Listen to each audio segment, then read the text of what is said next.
kulanti wanaagsan daawadayaal meel walba oo caalamka aad nagala socotaan kusoo dhawaada barnaamijkan gaarka ah waa barnaamij caruurdiirada aan ku saari doono doorka waxqabadka qorayaasha Soomaaliyeed ee ku dhaqan wadankan Sweden waxaa jirta baahi aad u fara badan oo la xiriirta xagga afka Soomaaliga ee barashada caruurta Soomaaliyeed wadanka ku kartay iyo guud ahaan qaaradan Yurub door intee la eg bay qorayaasha Soomaaliyeed ka qayb qaadan karaan kobcinta afka Soomaaliga waxaa barnaamijkan maanta marti inoogu ah oo nagala qayb qaadanaya Bila Maxamed Xaashi waa qoraal Soomaaliyeed oo ku dhaqan wadankan Sweden waxa uu qoray in ka badan 15 buug qaar kale oo fara badan waxa ay ku soo jiraan wadada haddaba waxaan jecelahay daawadayaal inaanu arinta yarima kale oo la xiriira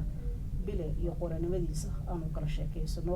waxaan jecelahay inaan su'aasha ugu horeeya aan weydiiyo Bila sidaan ogsoonahay waxa tahay qoragii ugu soo saarista badan buugta afka Soomaaliga ku daabacan wadankan Sweden intayna kuwaas u galeen maxaa kugu dhalin adigu aad noqoto qoraa bismillaahi raxmaani raxiim waa qisa dheer maaragtay sababta keenaysa sababta aan u bilaabay inaan wax qoro qoraanimada sideedaba waa horta waa inaad hibo u leedahay waa inaad u leedahay jacayl waa inaad maaragtay tababar u leedahay marka kadib ayaad noqon kartaa qof qoraal marka anigu ma dhahayo wax oo dhanba noloshayda bilowgeeda ayaan sidaa ahaan jiray laakiin dabcan waa wax maaragtay horumar marba marxalad nafteedu ay gaartay marka kadib intaas oo dhan ii suurowday waxaan garanayaa markaan yaraa inaan aad u jeclaa qoraalka af Soomaaliga iyo qoraal nooc kasta uu ahaado waxaan oran karaa buuggayga ugu horeeya waxaan qoray markii aan bartay sida loo hingaadiyo af Soomaaliga anigoo yar ayaan bilaabay in aan maaragtay ku falaado buugaagta oo wax ku qoro inta kadib waxa weeye nolosha iyo noloshayda sida qofka noloshiisa sida u eg tahay ay wax ka qoraa marka noloshayda isbedeshay oo wadankayga aan ka soo tagay wadan kale aan imid marxalado kala duwan aan soo gudbay inta ayaa keentay maaragtay in markii dambe aan qoraa noqdo oo aan qoro laakiin arrin khaas ayaa jirtay oo dhacdo khaas oo markaas igu dhacday bilowgii sagaashameedii oo keentay maaragtay in aan qalinkii markaasi serious baan u qaatay taana waxay ahayd maalin maalmaha ka mid ah magaalada Göteborg ee Sweden ayaan ku noolahay sida aad la socotidba maalin maalmaha ka mid ah waxaan galay maktabadda waxaan la socday wiil yar oo wiil aan dhalinyaro aan saaxiibna iskuulkan iskala nimid marka waxaan xasuustaa 19 sano meelahaas baan jiray 18 sano wax sidaas ah maktabadda markii aan galnay oo aan fiirinay buugaagta meesha yaala wiilku wuxuu u leexday qayb maaragtay luqadaha ajnabiga buugaagta iyo qoraalada ay yaalaan oo afkiisa qaybtiisa Turkiga afkooda ay ku qoran tahay intuu xaga ku maqnaaba aniguna waxaan sir balaadiguna waxaan raadsaa buugaag af Soomaali ku qoran markii aan galay meel ay Soomaali meel waxaan arkay ay ku qoran tahay Soomaali laba buug kaliya ay yaalay labada buug de ma aysan ahayn buugaag aan guriga u qaadan karay oo aan aad u xiiseynay waayo mid ka midana wuxuu ahaa buugga Bible-ka kitaabka masiixiga oo af Soomaali loo turjumay midka kalena wuxuu ahaa buug dawladda Sweden ay soo saartay oo ku qornayd ku soo dhawow Sweden sidan ayaa loo noolyahay wax sidaas marka aniga ayaa marka waxaan xasuustaa markaan ka soo baxay maktabadda inaan goostay in aan aniga bal wax qoro hadii aysan jirin inaysan waxba jirin maalintaas ayaa waxay kugu reebtay raad aad u ballaaran baahida iyo cilada taale meesha ugu timid buugti kale khalaad buuggaagii kuugu horeeyay bilow tartanka u qaatay aad qortay wuxuu ahaa dhawaankiis maxay ka hadlaysaa sida markaa buuggayga ugu horeeyay dabcan waqti dheer ayaa u dhaxeeyay markaa sidaan kuu sheegay 18 sano jiray kadib tababaro badan baan galay oo sida wax loo qoraa sida wax loo qoro laftirkeeda ayaa cilmi khaas ah oo sida shakhsiga aad u sameynaysid dhulka aad ka harmaysid waqtiga aad ka hadlaysid iyo sida la isugu dabarido adigu qiso buuggayga ugu horeeyay waxaan u maleynayaa in la oran jiray Janno buug caynka u eegwee waa qiso ka hadlaysa maaragtay taariikhda cusub Soomaalida waxaan qoray buugan bartamihii sagaashameedii wuxuu ka hadlayaa hooyo la murugaysan labadeeda wiil khilaaf dhexmaray waad garan kartaa sagaashameedii Soomaaliya waxay ahayd markii qaran ku burburay dhulkii maaragtay uu dadkii la wada qaxayay la barakacay marka kadib qisadan waxay ka hadlaysaa hooyo la murugaysan waa hooyo dhashay laba wiil, labada wiilna waxay u kala dhashay laba nin, labada ninna waa laba nin oo kala qabiil ah, labada qabiilna dagaal bay iskula jiraan. waxaa kaloo ka dhexeeya labada wiil maadaama ay sidaa kale yihiin, markii dagaalku uu soo gaaro tuulada ay degan yihiin hooyadan iyo wiilasheeda, wiilasha waxay ku kala biirayaan laba jabhad oo dagaal iskula jira, reer adeeradood yacnaa. marka dagaalku markii laisku qaado, qisadu waxay ku dhammaan doontaa labadii wiil oo qoray, labadii qabiil bay u kala safteen dabcan. marka labadii kooxood baa dagaal isku soo qaaday, rag badan baa la dilay, dhiig baa baxay, boob baa dhacay. laakiin qisadu waxay ku dhammeynay labadii wiil oo qorayga madaxa isaga haya ishortaagan, iyo hooyadii oo usoo cararaysa oo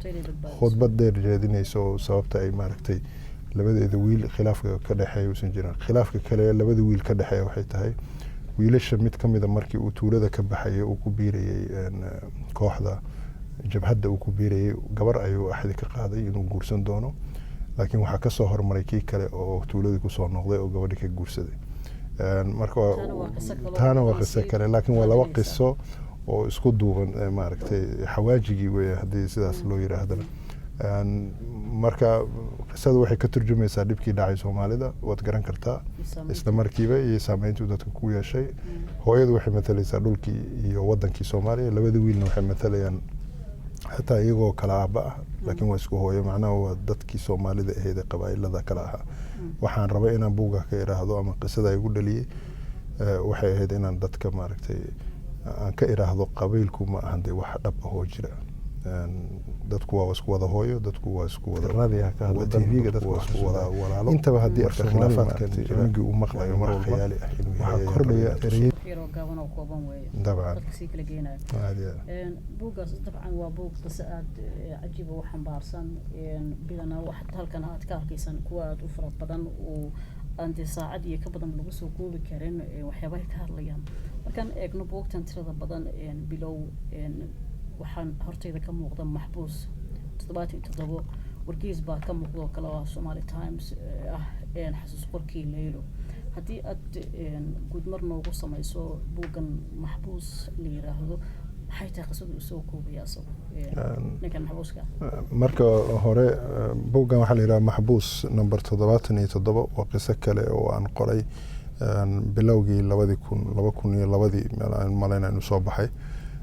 waa qiso kale oo ka hadlaysa maaragtay taariikhda cusub ee Soomaalida, inkastoo taariikh yara qadiimi ah. 77 waxaa loola jeedaa 1977. sida taariikhda la socotayna Soomaaliya waxay dagaal kula jirtay wadanka dariska ah ee Ethiopia. qisadan waxay ka hadlaysaa ma garanaysaa nin dhakhtar ah, wiil Soomaali ah oo dibadda wax ku soo bartay. markuu uu dhakhtarnimo soo bartay uu Muqdisho ku soo noqday ayaa waxaa shaqo loogu dirayaa magaalo la yiraahdo Wajaale oo ku yaala xuduudka Soomaaliya iyo Ethiopia. wuxuu uga tagayaa Muqdisho gabar uu markaa guursaday oo uur leh. ninkoodaga markii dagaalkii labadii wadan la isku soo qaaday, Ethiopiankii iyo Soomaalidu is dagaaleen 1977 wuxuu noqonayaa maxbuus lagu qabsaday dagaal. marka waxaa loo taxaabayaa Ethiopia gudaheeda, halka ay xabsi u galayaan. qisada waxay ka turjumaysaa waxa weeye dadkii Soomaalida ahaa ee maxaabiista ahaa Ethiopia qabsatay sida loola dhaqmay markaas, iyo Soomaalida dhexdeeda sida iskula dhaqantay. waayo Soomaalida waxay imanayeen nooc kasta, gabdho iyo wiilal iyo waayeel iyo macallimiin iyo dadkii oo dhan baa la soo qabtay, xabsi la soo keenay. waxay u baahan tahay hoggaan khaas ah oo xabsiga gudihiisa. marka isagana hoggaankii Soomaalida ayuu ahaa, odaygii Soomaalida ayuu ahaa, qofkii la tacaalayay amxaarada ayuu ahaa, xabsiga dhexdiisa ayuu. buugga qisada dhanba waxay bilowga 10 beeja ugu horeeya ma ogiye, qisada inta kale waxay ka dhacaysaa xabsiga gudihiisa iyo xiriirka Soomaalida, dadka shacabka Soomaalida iyo Etoobiyaanka ee leedahay. buuggan laftirkiisa qisada waxa aan rabay inaan ka ilaaliyo waxa weeye dadka shacabka Soomaalida iyo Etoobiyaanka waa dad bini aadan ah kulligood,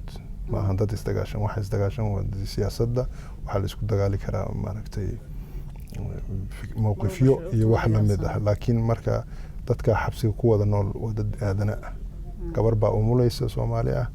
gabar kale oo amxaara ayaad u gargaaraysa. mid baa xanuunsan, midka kale ayaa taageeraya. marka wuxuu ka hadlayaa maaragtay xiriirka Soomaaliya iyo wadamada jariskeeda marka aan kasoo tagno buuggan dile usoo laabano waqti badan bay u baahan tahay in buugtaadii mid mar aan caawa aan sharaxaad iyo tafaasiil aan ka bixin ama adiga nooga bixiso wadankan Sweden ayaad ku nooshahay haddaan dib ugu laabto bilowgii su-aalahana ama hadalkaagii waxaa ka mid ahaa dhibaatada afka Soomaaliga haysata markii aad maktabad tagtay inay ahayd baahi weyn oo jirtay laga soo bilaabo bariga ilaa maanta weli waxa muuqata baahidii afka Soomaaliga caruuraha Soomaalida wadanka ku koray ay u qabeen waxaad arkaysaa arday badan oo Soomaaliyeed wadanka ku dhashay ama ku koray dhibaato ka haysta afka Soomaaliga qaarkood markay guriyaha joogaan kuma hadlaan afka Soomaaliga macallimiinta afka Soomaaligu arrintaas saacad badan bay ka bixiyaan oo waxay sheegeen inay jirto wacyigelin adigu qoraa baa tahay markaan eegno buugtaadii in ka badan 12 weeyaan weli ma aadan qorin buug afka Soomaaliya ku saabsan xagga caruurta sidii afka Soomaaliga u baran lahaayeen arrintaas adigu sidee ayaad isleedahay ka bila ahaan door baad uga qaadan kartaa in la horumariyo barashadii afka Soomaaliga ee caruuraha dabcan baahidu waa mid jirta oo aan la inkiri kareynin waxa kaloo iyadana mudan in la xuso maaragtay dadka Soomaalida ah waliba da'da 20 sano iyo waxa inta ka yar ah inay tiradooda aad u sii badanayso qurbaha jooga ha noqdaan kuwa hadda intii qaxi kadib ku dhashay ama ha noqdaan kuwa gadaal ka yimid intaba isku levelna ma macnaa baahida ay u baahan yihiin dhaqankii bay u baahan yihiin waxay u baahan yihiin luqadii bay u baahan yihiin waxay u baahan yihiin in dad dhisan yani Soomaali ah qolofto dadku dhan Soomaali way ka yihiin laakiin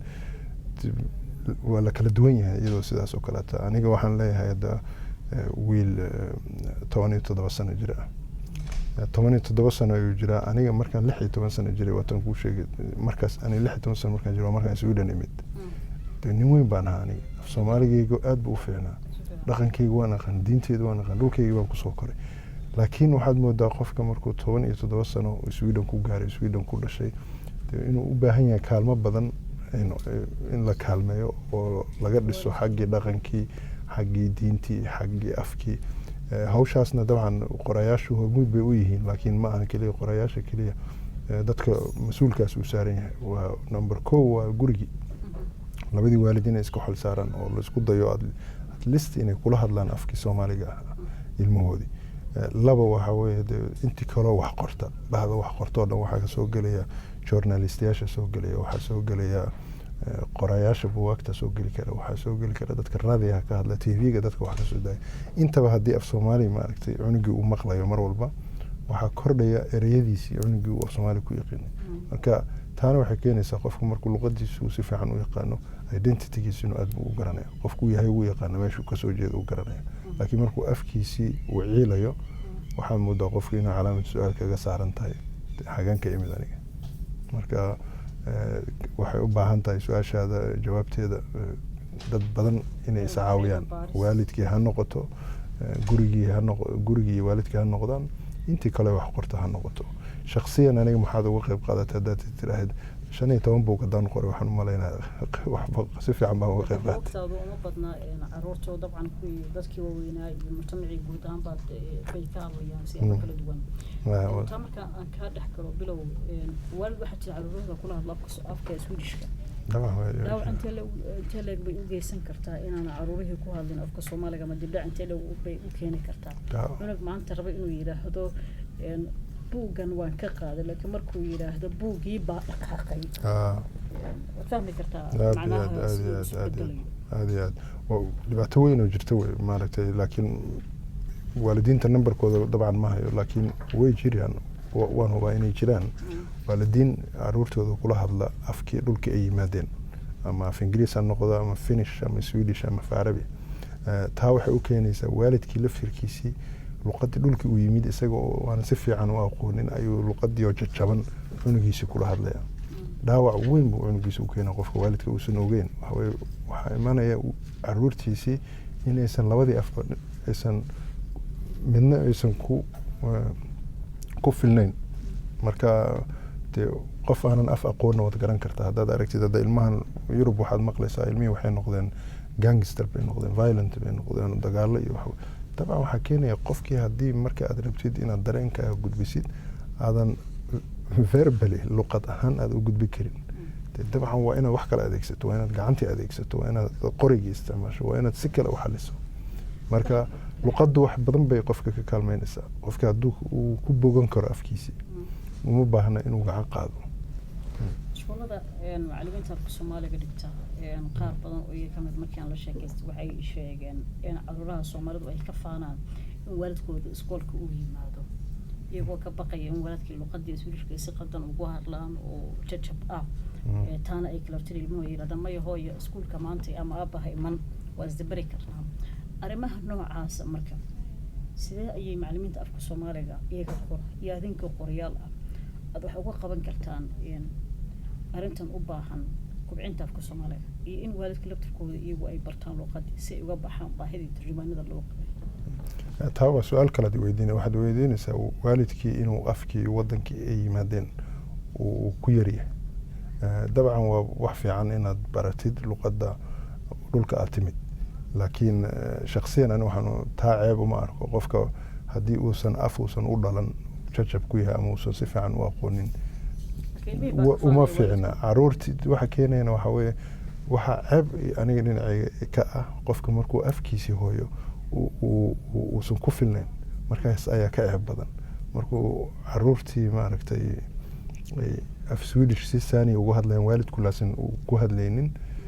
de waa arrin meesha taalla iyadana waalidkiina waxay u baahan yihiin afkii dhulka yimaadeen inay bartaan laakiin waxaa ka ceeb badan maaragtay caruurtii inaysan afkoodii hooyo aqoonin waalidkiina maaragtay waalidka laftirkiisu af Soomaaliga uu ku sii yaraanaya af Soomaaliga waxaan moodaa aniga Soomaaliya waxaan ka soo tagay 1986 af Soomaaliga looga hadlayay iyo 2013 af Soomaaliga looga hadlay isku mid maaha xamar haddii laga hadlo farq weyn baa u dhexeeya ereyo badan baa soo baxaya ereyadaas badan ee marka af Soomaaliga kusoo kordhay qofka wuxuu u baahan yahay inuu la socdo sababta ereyo badan oo waqtigu uu keenay ayaa jiri kara waxaan ka soo qaaday 1986 waqti dhulku nabad ahaa dagaal muusan jirin sibaa loo noolaa maanta si kale loo noolyahay ereyo badan oo waxaa jira haddaan tusaale ku siiyo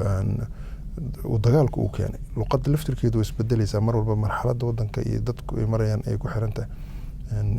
ereygan anigu markaan Soomaaliya kasoo tegay markii dad ama webigu fataaco oo dadku qaxaan oo meel kale u qaxaan waxaa la oran jiray dad baa meel ka qaxay ereyada dagaalka aan ka bartay waxaa ka mid ah markii la qaxayo hadda waxaa la yidhahdaa dad baa meel ka barakacay isku fiiri ereyga barakacay iyo qaxay waxaad arkaysaa ereyada sida hoobiye weligay ma maqlin aniga intii dagaalada ka horreysay hoobiye iyo magacyo badan oo kale waxaa jira dagaaladu ay keeneen marka marxaladda mar walba ee waddanka uu isbedel ku dhacayo in aad la socotid maanta waxaad moodaa inay waxyaalo badan noo fududeynayaan alxamdulilah waxaa jira rag iyo dumar badan oo af Soomaaliga wax ku qora ama wargeysyada ha noqdaan ama TV-ga ha noqdaan TV af Soomaaliya ha jira 10 sano ka hor ma aysan jirin waxa marka qofka qurbahu joogo way ku yara adkaan jirtay maartay inuu la socdo isbedelkaas luqadda af Soomaaliga ku dhacaysa waa arrin loo baahan yahay qofka inuu la ogaado maaragtay isbedelkaas ku dhacayo in iyo sida uu ku saameynayo adiga laftirkaada Somali Times wargeyskii ugu horeeyay ee af Soomaaliga ku qoran muddo sameeyna jira wargeyskan laftirkiisu wuxuu qayb ka qaatay in afka Soomaaliga la sii kobciyo adigu bila ah inaad magazine soo saarto maxaa kugu dhaliyay ma bila ma toddobaadla ma daily bal inuu soo kob wargeyskan waxaa la yidhaha Somali Times dabcan erey kale oo Soomaaliya laga yaabaa inay kaga qurxoonaan lahaa laakiin Somali Times ayaa ula baxnay waana wargeys maaragtay Denmark Finland Norway iyo Sweden laga akhristo bishii mar soo baxaa af Soomaali ayuuna ku qoran yahay dabcan waa isku day aan ku sameeyno maaragtay in maaragtay warkii aan afkeena hooyo wax ku qorno si dad maadaama dadkii Soomaalida ahaa Scandinavia ku nool ee tiradooda aad u sii bateen baahidina markaa way imanaysaa markii ummad meel u soo guurto baahidina way imanaysaa marka waxaan ka dhex aragnay baahi inay jirto dadku inay afkooda wax ku akhristaan waxoogaa TV waxaad moodaa inuu yaro u egyahay wargeysyada sida Newsweek ama Focuska Sweden wax sidaas ah laakiin wuxuu uga duwan yahay waxa weeye af Soomaaliga ku soo baxa macluumaadkiisuna waxaa jira The Somali Times Sweden baa jira Somali Times Finland baa jira Somali Times sidoo kale Denmark iyo Norway baa jira ujeedada ama fikradda ka dambeysana waxay dadka in dhacdooyinka wadankeeni hooyo ka dhacaya iyo dhacdooyinka wadanka ay joogaan ka dhacaya la isugu qaso afkooda loogu qoro haddaad wargeyskan aragtid dabcan wuxuu ka hadlayaa dhacdooyinka ugu muhiimsanaa bishaas maadaama bishii umar soo baxo dhacdooyinka bishaas ugu muhiimsanaa ee Sweden ka dhacay iyo dhacdooyinkii ugu muhiimsanaa ee ka dhacay maaragtay Soomaaliya inta ayuu xambaarsan yahay wargeys soo baxa maaragtay dadku feedback ma ka bixiyaan oo wax ma ka soo jawaab celiyaan sidii u arkaan aragti ahaan wallaahi waxa anagu baaritaan aan sameeyna ma jirto laakiin waxaan arkayno maaragtay in tirada dadka dalbanaya ee mar walba sanad ku xiga ay ka sii badanayso taana dabcan waxay noo tahay calaamad ama sumad in aan ku fahmayno in dadku ay jirto baahidi aan u malaynayna inay jirto inay maaragtay real ay jirto aan aragnaa bilowga waqtiga 15 kor bay u dhaafeen weli ma isku dayday in aad qayb ka mid ah afka Swedish loo bedelo si bal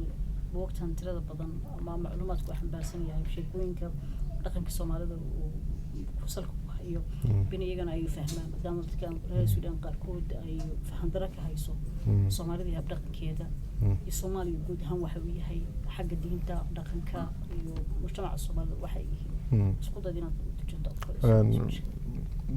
waan isku dayay laakiin waxaad moodaa mar walba qofka aad wax qoraysid markaad dad Swedish wax qoraysid iyo markaad dad af Soomaaliya wax qoraysid inay yara kala duwan yihiin waxyaalaha qofka Soomaaliga maadda la ah quruxda la ah qosolka la ah waxa laga yaabaa qofka Swedish kinaysan lahayn marka waa hab kale inaad wax qortid way jiraan 3 buug oo aan ku qoray af Swedishka Drobliga kulturkrockar ayaa leeyahay mid ka mid ah bishii May ayuu soo baxay sanadkan 2 buug oo kalena way ka horeysay marka laakiin madad isku fiirisid waxa mudaa buugteedan mid ka mid ah kii kale haddaad isku akhrisid maadaama labada af baad garanaysid inuu 2 qoraa kale wax kala qoreen baa mudaa marba qof baan marka والله ما وجد إسلام جان قاضي كلام ها وحي أتكهد لي سيدي قفك سويدش واحد رفتيد إنه آخر سيد قفك صومالي واحد رفتيد قفك صومالي درين كيسو وجوني يعني قفك مركب بوق قريسي ده قراءة هاي وجوه كيف كريسي ده حوي تذكر كو آخر سنة درين كودا وما دام أنا فيكشن عن قراءة واحد دعوين ربع أنا أنت بدأ محبك وقرين maadaama aan wax fiction aan qoro macnaheedu waxaan ku la ciyaarayaa ama aan rabaa inaan saameyn ku yeesho dareenka qofka akhrisanaya buugga mar waan ka qoslisiinaa mar waxaan goosanayaa saddexda page ee soo socda qofka ka xanaaji marka wixii siduu wax u rabay ma si kale ayaan u gudinaa si uu xanaaqo qofka mar waan ka qoslisiinaa mar waxaan soo dhexdhigayaa su'aal qofka ilaa 7 page 8 page soo socda qofka uu isweydiinayo su'aal uu fakarayo ilaa gabagabada maaragtay wixii aan rabay inaan buuggaas ka iraado haddaan rabay inaan buuggan janno la iraado aan ka iraado dagaalku waa wax bila macno ah waxaan rabaa qofku markuu akhristo buuggaas uu dhameeyo 300 page buugga uu akhriyo inuu dareemo sidii aan rabay inuu dareemo marka maadaama dareen aan ku la ciyaaraysid dareenkana uu ku xiran yahay khibradda qofka meeshaad ku dhalatay sidaad u soo barbaartay khibradaada guud dadka Swedishka dadka Soomaalida markuu way kala duwan yihiin marka dadka Swedishka marka wax u qoraysid waa hab gooniina wax u qortid kuwii Soomaalida si kale u qortid waa la isku dayay oo shirkad baa jirta Stockholm ah madbacad ah oo isku dayday buugteeda inay afaf kale inay af Swedish ku turjunto aniga ma ana turjumin laakiin dad kale ay shaqaaleysiiyeen oo isku dayay inay maaragtay eray ahaan turjubaan way ka dhacday sidoo kale Finland in qof uu af Soomaali uu iga soo dalbaday inaan u ogolaado inuu turjumi karo af kale marka af Swedish af Finnish inuu ku turjumo af Finnish kama garanayo laakiin af Swedishka dadka ku turjumay buugga nuxurkiisii iyo luqad ahaan dee luqad ahaan waa turjumi kartaa luqad ahaan waa turjumi kartaa mugta yani haddaa erey ku turjuntid dee macnihii iyo nuxurkii dhan baa meesha ka baxaya mugta marka way iskeeni waayeen marka go-aan waxaan ku gaarnay aniga iyo madbacadda inaanan buuggii aanan lasii turjumin sideeda inaan loo turjumin in sidiisa loo dhaafo haddii kalena maaragtay qof kaloo kasii maaragtay kasii khibrad badan inuu jiro bilow buugtaadu sanadkan ka dambayso heerkay joogaan way sii dhaafayaan way sii tira badanayaan sanadka 2013 maxaa buu qorshaysan oo aad soo wada inaad soo saarto sanadihii hore inta badan sanadkii hal buug baan soo saaraa inta badan waxaan qoraa fikradda waxaan helaa inta winterka uu yahay intaas ayaan ka shaqeeya samarkana waan qoraa sanadkan waxaan moodaa intii inaan kasii dheereeyo 2 buug aan soo saarayo haddii ilaahay ka raali noqdo buug waxaa la yidhaahdaa weji buug Facebook weji buug baa la yidhaha titleka buugga wuxuu ka hadlayaa maaragtay dhacdada dhalinyarada maaragtay dhaqanka cusub ee Facebooka iyo dadku siday isku bartaan iyo siday isku kulmaan iyo yani waa adduun kale oo aanan maaragtay aanan la socon maanta marka buuggi xooga waxaan saaray oo wax badan aan darsayay Facebooka iyo dhaqanka dadku siday u isticmaalaan iyo waxyaalaha ka dhici karo wax xun iyo wax fiicanba mid yar oo tusaale ah oo haddaan kaa siiyo waalidka caruurta waagi hore waxaa laga yaabaa inuu cunugii controli jira hadduu iskuulka ka yimaado cunugii inuu asxaabtiisii uu kala controli karo uu leeyahay qofka ha la soconin meesha ha tegin cunugiisii uu 100% maaragtay control ku hayo maanta waxaa laga yaabaa cunugaaga isagoo kursiga kula fadhiya ama qadaynayo jikada kula fadhiya inuu la sheekeysanayo qof jooga Japan ama Nairobi marka macnaha waa waxyaalaha saameynta uu ku yeeshay dadka marka waa qiso jacayl ah laakiin nuxurka uu wato ah sida maaragtay Facebooka aan u isticmaalno buugga labaad oo isna soo baxayo wuxuu kaga duwan yahay wixii aan hore u qoro oo dhan maadaama uu yahay qiso dhab ah oo dhacday qof baa maaragtay noloshiisa iiga sheekeeyey waan yaro maldahay waxyaalo kale aan ku daray drama aan kusii daray buugga wuxuu ku bilaabanayaa subax khamiis ah markii Tobori lasoo kaco ayaa waxaa la helayaa maid gabar 20 sano jirta oo Queen's Park iyo Tobori taala gabar Soomaali ah ayaa la helayaa gabar Soomaali ah 20 jir ah Queen's Park taala subax khamiis iyo Tobori markii lasoo kaco la helayaa qisadu meeshaas ka bilaabanaysaa waxay dabcan waxa markiiba aad fakari kartaa waxa la raadinayaa dilay gabadha qisadu sidii u socoto waxay ku gelinaysaa familkii gabadha ay ka dhalatay iyo sida ay u noolaayeen waxa markaa kadib la sharaxayaa waalidkeed sidii wadanka ku yimaadeen dhulka ay ka yimaadeen sida uu ahaa nolosha sidii ula qabsadeen wadankan cusub ay yimaadeen khilaafka waalidka iyo caruurta ka dhexdhici kara waxyaalahaas oo dhan ayaa maaragtay haddii la yidhaaho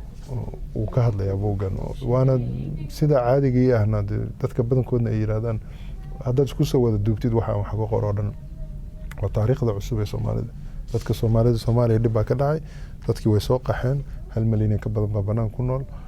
sidee ay noo saameysay noloshan qurbaha ku noolnay dagaalada sukay sidee ay noo saameeyeen ka bulsho ahaan iyo wadanka gudihiisa iyo markii aan soo baxnay sidee maaragtay nolosha cusbeed ee wadamadii aan nimid iyo dhaqamada cusub aan nimid sidee noo saameysay maanta waxaad moodaa inaad ismoodo inaad Soomaali tahay laakiin 100% lama hubo Soomaaliga maanta adigoo maanta waxa laga qurbaha jooga 10 sano 20 sano qolofta dee Soomaalida ka tahay laakiin niyadaada iyo calooshaada iyo sida u fakaraysid iyo way ka duwan tahay qofka aan weligii Soomaali ka soo tagin Soomaali ku barbaaro Soomaaliga maanta ku nool oo kula faca taana waxa way isbedelka qofka ku dhacay waxyaalaha aan xiiseeyo inta badan waxa way isbedelka qofka ku dhaca familada ku dhaca qofka shakhsiga ku dhacay caruurtii ku dhacay dhalinyarada ku dhacay bile diyan su'aal shakhsi ahaaneed ku weydiiyo dhowr toban way dhaafay waqtiga 15 qaar kale wadada ku soo socda inta Soomaaliya markaad waxaan buuga tiro badan adeegto buugga adiga bil ahaan aad jeceshahay inaad mar walba akhriso kaaga doon buugta kale waa keen والله waxaa la yiri markaa qoraa weydiisid buwaagtaada kee ugu fiican waado weydiiyey hooyo ama aabe caruurtaada kee ugu qurxan ama ugu fiican marka waa igu yara adag tahay inaan kala doorto buwaagteeda laakiin qofka akhristaha ah qof walba sibuu maaragtay qiso ayuu xiiseeyay ayaa jirta qisooyinka qaarkood waxay ka bilaabanayaan kana dhacayaan Soomaaliya gudaheeda marka haddaad rabtid noloshii Soomaaliya hadda buuggan haddaan ku tusoo kale waxaad baranaysaa maaragtay 1977 sidii caasimadda Soomaaliya loogu noolaa sidii wajeela loogu noolaa sidii xabsiga Itoobiya dadka Soomaalida cadawgii ka dhaxeeyay raadiyay oo qaylinayo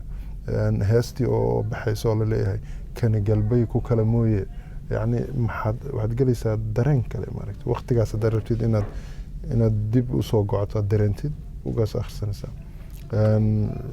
haddaan kaaga qabto buuggan daynaba oo kale leeyahay wuxuu kaaga waramayaa sideetameeyadiisa Soomaaliya sidii looga noolaa wuxuu ka hadlayaa gabar jaariyad ah oo u shaqaynaysa oo reer Saboola ay ka timid waa jaariyad waxay u imaanaysaa reer qani ah oo lacag leh reerkaasay booyaas u tahay marka waxay mar walba isku barbar dhigaysaa nolosha cidda ay ka timid faqriga hooyadeed iyo aabaheed weligeed ma xasuusato aabaheed oo hal maalin shaqo ka jooga 7 maalin isbuuca uu shaqeynaya aabaheed sidaa ay tahay ma xasuusan karto hal maalin oo ciid ah oo uu u iibiyey dirac cusub awooddaas ma laha waxay kale arkaysaa reerka ay la nooshahay inuusan ninka guriga joogo aada u shaqaynin oo 2 saacadood iyo 3 saacadood duhurkii inuu baxo laakiin saa ay tahay guri weyn uu degan yahay TV haysto frinjeer haysto oo guri intaas waardiye joogo booyaas joogo marka buuggan wuxuu ka hadlayaa cadaalad darradii jirtay 1980 iyo marxaladii markaa Soomaaliya ay dadku ku noolaayeen marka su'aashaada way ugu adag tahay inaan buug ka mid ah buugteeda aan doorto laakiin dabcan buuggii markaa adiga ku anfaca maadaama 15 buug aan qoray kuwa kalena soo socdaan waxyaalo kala duwan aan ka hadlo laakiin isku soo wada duubay taariikhda cusub ee Soomaaliya iyo dadka yani aniga waxa laga yaabaa maadaama waad garan kartaa 16 sano badoo jiraada Soomaaliya ka soo tagtay xataa dugsi sare Soomaaliya kuma soo dhameyn taariikhdu way kugu yartaa waxa xiisaha markaa dambe ku geeyo inaad barato oo isku taxluujiso moogiyo marka gabaygan waa liiga fiican yahay iyo maaragtay maansada iyo miyiga sida looga nool yahay iyo inaan isku taxluujiyo oo barto buuggaas si aan u qoro moogiyo waxaan soo arkay ma xiriir intee leeg baa kala dhexeeya qorayaasha kale ee Soomaaliyeed ee qurbaha ku nool baahida ugu badan ee aad ka hadashaan marka laga soo tago xiriirka aad la leedahay ama ay kula leeyihiin maxaa ugu badan oo aad ka hadashaan horumarinta afka Soomaaliga marka laga hadlayo wallahi horta xiriir qorayaasha baahi zaa'ida ma jirto qofka qoraaga ah waa wax kali qofka kali af Soomaaliga loo qoray sida loo qaban karo waxa jira dabcan ururo liyo penpal mid la yiraahdo waan xubin ka ahay oo Soomaali penpal ku yaala Djibouti ayuu xafiisiisa ku leeyahay shakhsiyan ma tagin laakiin darag badan oo qoraa oo magaalada wadanka nala degan oo tagay baa jira waxay qabtaan sidaas oo kale seminaaro waxay qabtaan martay konferensiyo sanadkii mar 2 sano mar oo looga hadlayo maaragtay si loo kobcin lahaa af Soomaaliga ma ahan kaliya af Soomaaligu maadaama Soomaaliga kaliya looga hadlo Djibouti waa looga hadlaa Itoobiya Kenya looga hadlaa ilaa Uganda ilaa Tanzania marka waxa hormuud u ah wadanka Djibouti hadaan dadka nahay dadka af Soomaaliga ku hadlana dabcan waa arrin aan u baahanahay maaragtay inaan aad uga mahadino Ilaahay ka soo wadanka Djibouti oo markii annaga aan burburnay xoog noo sii qabtay af Soomaaligeena noo sii adkeysay hadday noqoto qaamuus soo saarid konferensiyada qabasho hadday noqoto ka hadlid hadday noqoto in af Soomaaliga exactly uusan dhumin dadka sii hayay intii annagu aan isbursanayna dabcan wadanka Djibouti marka waa mahad qaas ayaan u jeedinayna iyagana walaalahayna Djibouti dabcan marka waxa jira urur noocaas oo kala oo goboleed ah oo yani inta Europe waa isku gobol inta America waa isku gobol inta Africa laakiin waxa oo dhan waxay isugu tagayaan Djibouti ayaa abaabusha course maartay conference noocaas oo kala Jabuuti ayaa soo saarta maxaa la yidhaha qaamuusyada waxa laakiin meesha ka maqan baahi kale oo ka qora ahaan aan dareemi kara waxay tahay ma jirto hay-ad ama institution dejinaysa af soomaaliga kee saxsan qofku hadda waxaad moodaa qof walba inuu wax iska qoro qofkii qorana siduu rabo wax u qoraa wax qof controlayna ma jirto af soomaaliga markaad qoraysid waxaad qoraysaa waxa ay mise waxaad qoraysaa waxyaalo waxaa jira ma laba laabmaan yani waxaan u baahannahay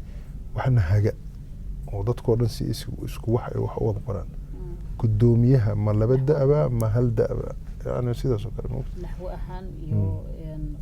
far ahaan ilan wadan walba luqad walba waxay leedahay Svenska Book Academy baa jira Sweden oo maamulaya oo sanadkii waxay soo saarayeen liis ay leeyihiin intaasoo erey baa kusoo biiray afka Swedishka waa erey dhinac la wada dhigo dad khubaraa ay ka fiirsadeen af soomaaliga ma jirto wax maamula ama qof walba siduu doono wax isaga qora dadka qaarkood waxay qoraan maba akhrin kartid way kusoo kordhayaan af qalaad bay kusoo kordhayaan af ereyo loo baahnaa iyo erey aan loo baahnaynba ereyadaan loo baahnayn waxaa ka mid ah dee qof walba kii Finland deganaa hadduu erey Finnish uu soo geliyo kii kaloo Malaysia deganaa erey Malaysia uu soo geliyo aniga Swedish mid aan soo geliyo dee afkii wuu qaldamaya marka waxay u baahan tahay dad hay-ad ama dowlad dad khubara ah oo dee af soomaaliga ka shaqeysa oo hagta kana saxsan kan baa qaldan si dadkuna ay u raacaan haddii kale marka ugu dambeysa waxaa imaanaysa dee buuggii af soomaali inuu ku qoran yahay mana fahmayo wax ku qoran bila intayna su-aasha ugu dambeysa aynaan gelin su-aalahayii hore waxaa ku jiray in caruuraha afka soomaaliga dhibaato ay ka haysato alilaha markan fikirkaaga makuu ku jiraa mustaqbalka soo socday bal inaad taxakiso buugtii dadka waaweyn akhrisanayeen iyo dankii caruurta u weexato maadaama weli caruur ay u baahayeen saas tahayna maktabadan amaanta dhex fadhinay iyo meeshaan dhex fadhino way buuxaan buug badan af soomaaliya iyo qaarkood ingiriiska iyo meelo kale ka yimid laakiin adiga dowrkaagii ka bila ahaan ee qora ahaan arrintaas misleedaha alila maanta waxaa la joogaa xilligii adiga aad dabooli lahayd baahi hadday jirto والله شخصي هول ودبولي كرماهن هوشاس لكن أنا وحجر سنة كي مربى وحلا صار بوقتها لايبراري ما دام واحد قف كمركو لايبراري وبوكا قادن الرجستر جرينا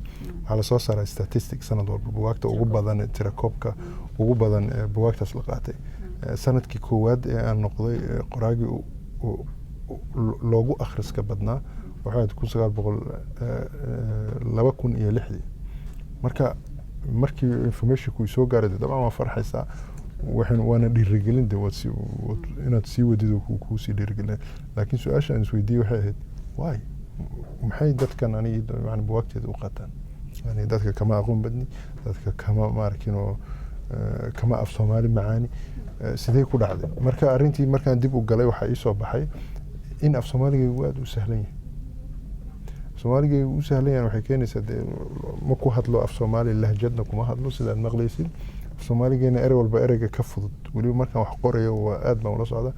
waxaan doortaa erey walba ereyga ka fudud yahay haddii meeshii aan ka oran lahaa hebel baa xifaaltamay hebel baa kaftamay baan leeyahay ana basiida qof walba uu fahmayo xataa caruurta wadanka ku koray marka taa waxay keenaysaa maaragtay in qoraalkeygii xataa anigoo aanan u qoraynin caruurta yaryar ee xataa dhalinyarada dhexdhexaadka ay fahmi karaan akhrisan karaan buugteeda ugu dambeyntii bila maxamed xaashi anagoo kaga mahad celinayno maantay waraysigan khaaska ee aad nasiisay maxaad ummadda Soomaaliyeed ee daawanaysaa guud ahaan